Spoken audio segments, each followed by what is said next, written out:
Nos tempos antigos, um profeta viu uma guerra. Não qualquer guerra, mas um confronto que abalará o mundo, envolvendo povos, nações e o destino de Israel. Uma guerra anunciada nos céus, registrada nas Escrituras Sagradas, e que talvez esteja se aproximando. Hoje, muitos estudiosos olham para o livro de Ezequiel e veem sinais. Ezequiel 38 e 39 falam de uma coalizão de nações que se levantará contra Israel. Dentre elas, um nome chama a atenção: a Pérsia, conhecida nos dias de hoje como Irã. E se estivermos vivendo os primeiros ecos dessa profecia? Neste vídeo, explicaremos de forma detalhada quem foi Ezequiel e o que suas profecias nos revelam, como elas estão conectadas com os acontecimentos atuais, nos incentivando a reforçar nossa fé em Deus. Vou lhes apresentar as conexões das profecias de Ezequiel e também do livro do Apocalipse, as visões de Daniel e as profecias finais de Joel. Você irá se surpreender ao final desta jornada épica. O profeta Ezequiel exerceu seu ministério no exílio por volta de 593 a.C., após a primeira leva de deportações que levou parte da população de Judá para a Babilônia, sob o reinado de Nabucodonosor. Ele era sacerdote, filho de Buzi, e foi chamado por Deus para ser profeta aos 30 anos de idade. Suas visões têm como pano de fundo o período mais sombrio da história judaica até então: a destruição do Templo de Salomão, a perda da soberania nacional e a aparente ausência da presença divina. Ezequiel é um profeta do exílio, mas também da esperança. Nos capítulos 1 a 24, ele anuncia os juízos de Deus contra Israel por seus pecados. Nos capítulos 25 a 32, ele profetiza contra as nações vizinhas. E a partir do capítulo 33, ele traz uma nova ênfase: a restauração de Israel, a reconfiguração espiritual do povo e as esperanças escatológicas. Ezequiel 36 e 37 são fundamentais para entender o contexto da profecia de Gog e Magog. No capítulo 36, Deus promete restaurar a terra de Israel, purificar o povo e dar-lhes um novo coração.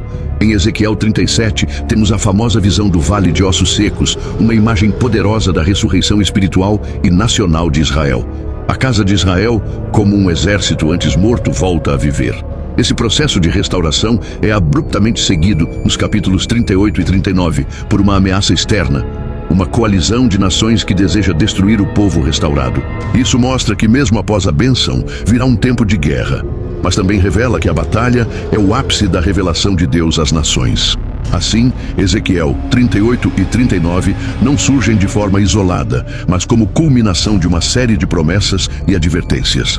Mostram que o fim da história envolverá a nação de Israel, o juízo sobre os inimigos e a glorificação do nome de Deus diante de todos os povos. E como veremos a seguir, o palco dessa guerra começa a ser preparado nos dias de Ezequiel, mas seus ecos reverberam até os dias de hoje. Ezequiel 38:2 declara: Filho do homem, volve o rosto contra Gog, da terra de Magog, príncipe de Ros, Meseque e Tubal, e profetiza contra ele. Aqui encontramos uma linguagem enigmática que tem desafiado estudiosos ao longo de gerações. Gog é o nome do líder, Magog é o nome do território. A Bíblia não fornece uma genealogia clara de Gog, mas no livro de Gênesis 10, Magog é citado como um dos filhos de Jafé, neto de Noé. A chamada Tabela das Nações, em Gênesis 10, tem sido usada como base para localizar, ainda que aproximadamente, os povos mencionados nas profecias bíblicas. Segundo historiadores judeus, Magog era identificado com os citas, povos nômades e guerreiros que habitavam as regiões ao norte do Mar Cáspio e do Mar Negro, ou seja, áreas que hoje compreendem partes da Rússia e da Ásia Central. Já Meseque e Tubal eram regiões localizadas na Anatólia, atual Turquia Oriental. O termo Ros aparece em algumas traduções como um nome próprio, possivelmente relacionado a uma raiz antiga da palavra Rússia, embora isso ainda gere debate entre estudiosos. A identificação exata dessas regiões é menos importante do que a geopolítica revelada no texto. Gog é um líder que vem do extremo norte. Ezequiel 38:15, expressão comum nas Escrituras para designar potências hostis que vêm atacar Israel. Isaías 14 e Jeremias 1, por exemplo, usam essa mesma imagem de um mal vindo do norte. Portanto, Gog representa mais do que um rei específico. Ele simboliza a coalizão final do mal contra o povo de Deus. Sua terra, Magog, é símbolo das nações distantes, organizadas em aliança militar com um único objetivo: destruir Israel.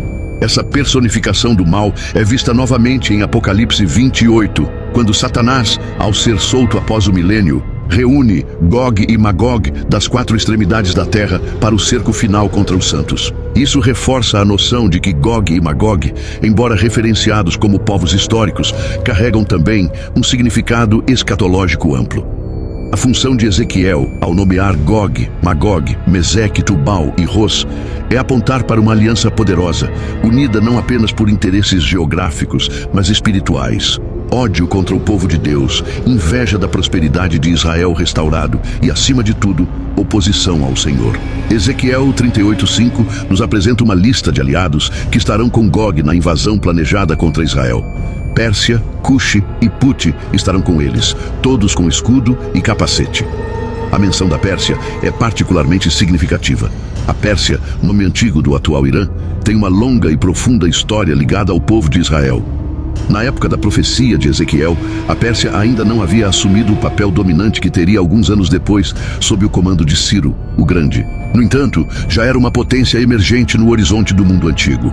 A ascensão persa se consolidaria por volta de 539 a.C., quando Ciro conquista a Babilônia e permite o retorno dos judeus exilados à sua terra, conforme relatado em Esdras 1 e 2 Crônicas 36. Ciro, chamado em Isaías 45:1 de meu ungido, é visto na Bíblia como um instrumento de Deus. Foi ele quem decretou a reconstrução do templo em Jerusalém e deu liberdade aos judeus para retornarem e restaurarem sua nação.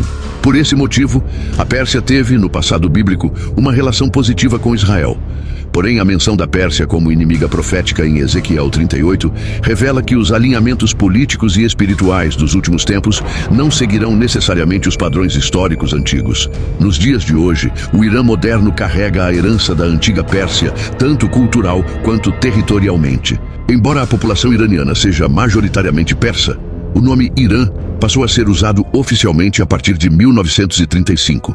O regime atual do Irã, estabelecido após a Revolução Islâmica de 1979, adota uma postura teocrática e ideológica firmemente contrária à existência do Estado de Israel. Autoridades iranianas frequentemente declaram publicamente que desejam varrer Israel do mapa, chamando o país de entidade sionista e financiando grupos armados que atuam nas fronteiras israelenses. É impossível ignorar essa conexão direta entre a profecia e o cenário contemporâneo. O que Ezequiel viu como Pérsia é hoje uma nação que forma alianças militares e estratégicas com outras potências mencionadas em Ezequiel 38, como a Rússia e a Turquia, numa configuração geopolítica que se assemelha perigosamente à coalizão profetizada. Além disso, o Irã possui interesses e presença militar na Síria, país vizinho de Israel, e sua influência cresce em todo o crescente Chita, uma região estratégica que engloba o Líbano, Síria, Iraque, Irã e parte do Iêmen. Essas movimentações políticas e militares tornam plausível, aos olhos de muitos intérpretes proféticos, que o Irã esteja de fato envolvido num cenário de guerra futura contra Israel. A Bíblia revela que essa invasão ocorrerá num tempo em que Israel estiver habitando em segurança. Ezequiel 38:11. A paz mencionada pode não ser verdadeira ausência de conflito, mas uma sensação de estabilidade ou falsa segurança. O ataque liderado por Gog, com a participação da Pérsia, será um movimento súbito e devastador. Portanto, a presença da Pérsia na profecia não é acidental. Ela é uma peça-chave num cenário que se encaixa com surpreendente precisão nas realidades políticas, militares e espirituais que se desenrolam diante de nossos olhos. A aliança contra Israel que Ezequiel descreve pode parecer distante para alguns, mas para aqueles que observam com discernimento, ela pode estar se formando agora, nas sombras da história. Ezequiel 38:10-12 nos oferece uma descrição do Estado de Israel no momento da invasão.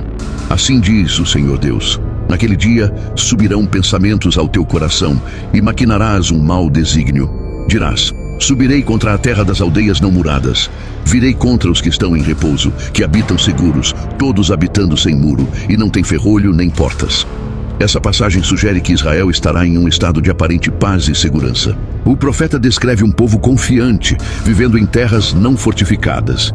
Historicamente, isso era incomum, pois cidades e vilarejos sempre mantinham muros para proteção contra ataques. No contexto moderno, essa imagem é interpretada por muitos estudiosos como uma sensação de autossuficiência militar, confiança em acordos de paz ou mesmo uma estabilidade enganosa diante de uma ameaça iminente. Israel, nos dias atuais, é uma potência tecnológica e militar. Conta com sistemas de defesa avançados como o Domo de Ferro e tem alianças estratégicas com potências como os Estados Unidos.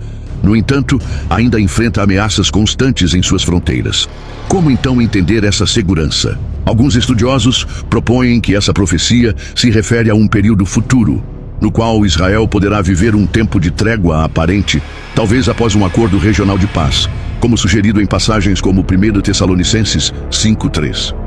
Quando disserem paz e segurança, então lhes sobrevirá repentina destruição. É justamente nesse cenário que Gog decide atacar. O texto revela que o objetivo não é apenas conquistar, mas saquear, tomar posse de riquezas, para arrebatar despojos e para tomar presa, para tornar a tua mão contra as terras desertas que agora se acham habitadas, e contra o povo que foi congregado dentre as nações, que tem gado e bens, e habita no meio da terra. Ezequiel 38:12. Esse trecho é de extrema importância. Ele mostra que Israel será visto como uma nação próspera, com recursos valiosos. A expressão povo congregado dentre as nações deixa claro que se trata da nação israelita restaurada, reunida de todo o mundo, como testemunhamos acontecer a partir da fundação do Estado de Israel em 1948. Além disso, a referência ao povo que habita no meio da terra é interpretada por muitos como uma alusão geográfica e espiritual ao papel central de Israel na escatologia bíblica. De fato, o próprio livro de Ezequiel em 5:5 diz: "Assim diz o Senhor Deus, esta é Jerusalém, pus esta no meio das nações e terras estão ao redor dela." Portanto, a situação descrita por Ezequiel não é uma coincidência. Ela revela que Israel será alvo de cobiça exatamente por estar florescendo, habitando em segurança e, acima de tudo, por ser o povo do pacto. Essa invasão ocorrerá num momento em que muitos pensarão que a paz está estabelecida. Mas será justamente esse o engano fatal. Gog será atraído como peça num tabuleiro profético, conduzido pelo próprio Deus, como revelado em Ezequiel 38:4. "E te farei voltar, e porei anzóis nos teus queixos, e te levarei." É Deus quem está no controle. Mesmo a coalizão das trevas cumpre, no final, os desígnios do Altíssimo, e o que se seguirá será uma manifestação direta da intervenção divina. O momento da invasão marca o ápice da profecia. Gog e sua coalizão avançam confiantes contra Israel, acreditando estar prestes a conquistar riquezas e glória.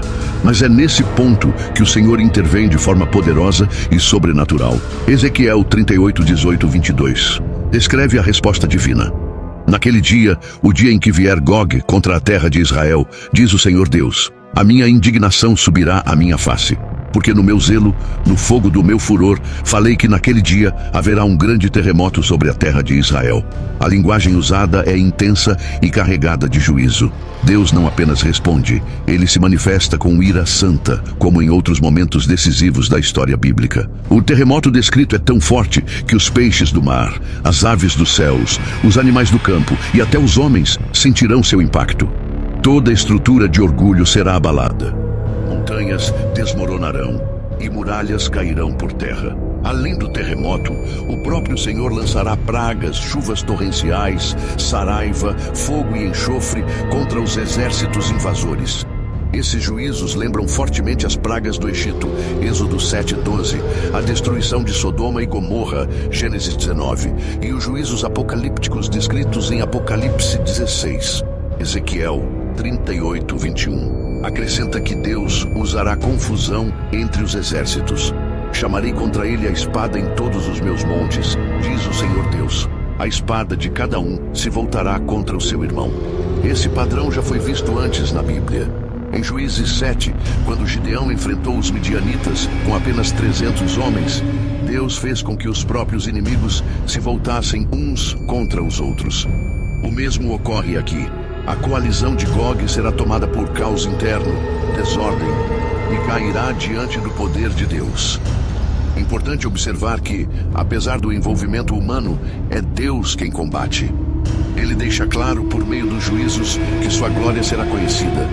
Assim, engrandecer-me-ei, santificar-me-ei e me darei a conhecer aos olhos de muitas nações, e saberão que eu sou o Senhor. Ezequiel 38, 23. Esse não é apenas um conflito geopolítico. É uma guerra espiritual, um ato de revelação divina. Deus se ergue em defesa de Israel, não por mérito do povo, mas por zelo do seu próprio nome. Isso é reforçado em Ezequiel 36, 22, 23, onde ele diz que agirá por causa do seu santo nome, profanado entre as nações. A intervenção divina nesta profecia é decisiva. Não há participação ativa de outros povos aliados a Israel. Não há uma coalizão ocidental salvando o Estado judeu. É o próprio Deus que intervém, direta, visivelmente e de forma irrefutável. O mundo inteiro verá. Esse episódio profético carrega profundas implicações teológicas. Deus está no controle da história. Ele permite o avanço do mal até certo ponto, mas no momento exato age com justiça e poder. O juízo contra Gog será um dos maiores atos de demonstração do Senhor para com o seu povo e diante das nações. A intervenção divina narrada em Ezequiel 38 culmina em juízo absoluto no capítulo 39. Deus, agora como guerreiro e juiz, destrói completamente os exércitos de Gog. Não apenas os derrota, mas transforma a ruína desses exércitos em um símbolo visível de sua santidade e poder eterno. Ezequiel 39, 3, 4 declara: E te ferirei o arco da tua mão esquerda, e farei cair as tuas flechas da tua mão direita. Cairei sobre os montes de Israel, tu e todas as tuas tropas, e os povos que estão contigo. Gog, o líder arrogante, será lançado por terra. Sua força militar, que parecia imbatível, será anulada pelas mãos do Deus de Israel. A descrição é vívida. Os cadáveres serão deixados expostos nos campos e nos montes, e as aves de rapina e animais selvagens os devorarão. O banquete dos abutres é uma imagem de humilhação total diante do Altíssimo. Ezequiel 39, 17 e 20. E remete ao cenário descrito também em Apocalipse 19, 17 e 18, quando as aves se saciarão com a carne dos reis da terra após a derrota do Anticristo. Ezequiel 39, 12 destaca: A casa de Israel levará 7 meses a enterrar os mortos para purificar a terra. Isso indica não apenas a magnitude da destruição, mas também o desejo de santificação da terra.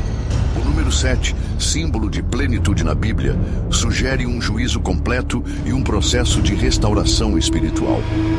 Outro detalhe impressionante aparece no versículo 9. Os habitantes das cidades de Israel sairão e usarão como combustível as armas, escudos, arcos, flechas, lanças, e as queimarão por 7 anos.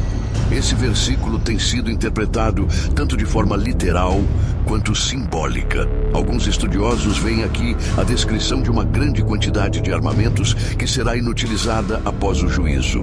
Outros sugerem que o número 7 também simboliza um tempo completo de purificação, em que Israel viverá sem necessidade de recorrer aos recursos bélicos do inimigo, pois será sustentado pela justiça de Deus. Além do juízo físico e geopolítico, há também um efeito espiritual. Ezequiel 39, 7 afirma: Farei conhecido o meu santo nome no meio do meu povo Israel, e nunca mais deixarei que o meu santo nome seja profanado, e as nações saberão que eu sou o Senhor, o Santo em Israel. Esse versículo revela o coração de toda a profecia. Deus está agindo para revelar seu nome. O juízo sobre Gog e Magog é, acima de tudo, uma manifestação da glória de Deus entre os povos. Ele quer que Israel o conheça como o Santo e que todas as nações reconheçam sua soberania. Assim, o que parecia ser uma catástrofe para Israel se transforma em um ponto de virada espiritual. Deus se mostra como defensor do seu povo, restaurador da terra e juiz das nações. E tudo isso é feito com um propósito eterno: que todos saibam que Ele é o Senhor. Ao lermos Ezequiel 38 e 39, é impossível não notar ecos dessa profecia ressoando nas páginas do livro do Apocalipse. Escrito séculos depois, o Apocalipse de João traz à tona, em seu capítulo 20, uma cena que retoma os mesmos nomes, mas com um contexto ampliado e escatológico. E acabando-se os 1000 anos, Satanás será solto da sua prisão e sairá a enganar as nações que estão sobre os 4 cantos da terra, Gog e Magog, cujo número é como a areia do mar, para as ajuntar em batalha. Apocalipse 20, 7 e 8. Aqui, Gog e Magog reaparecem não mais como uma coalizão regional, mas como representação universal das forças do mal, reunidas por Satanás após o milênio, para um confronto final contra os santos e a cidade amada. Essa batalha escatológica não tem precedentes em escala. É a última rebelião da humanidade contra Deus antes do juízo final. Mas o que liga os dois textos? Há diferentes formas de interpretação, mas a conexão mais aceita é que Ezequiel 38-39 apresenta um modelo profético, um tipo que será plenamente cumprido em Apocalipse 20. Ou seja, Gog e Magog em Ezequiel representam uma invasão real e histórica no fim dos tempos. E essa invasão torna-se paradigma da última guerra que ocorrerá após o reinado milenar de Cristo. Ambas as passagens têm os mesmos elementos fundamentais. Uma coalizão vasta, numerosa e determinada a destruir o povo de Deus. Uma terra segura e restaurada sendo ameaçada. Israel em Ezequiel, a cidade amada em Apocalipse. A intervenção direta e destruidora de Deus.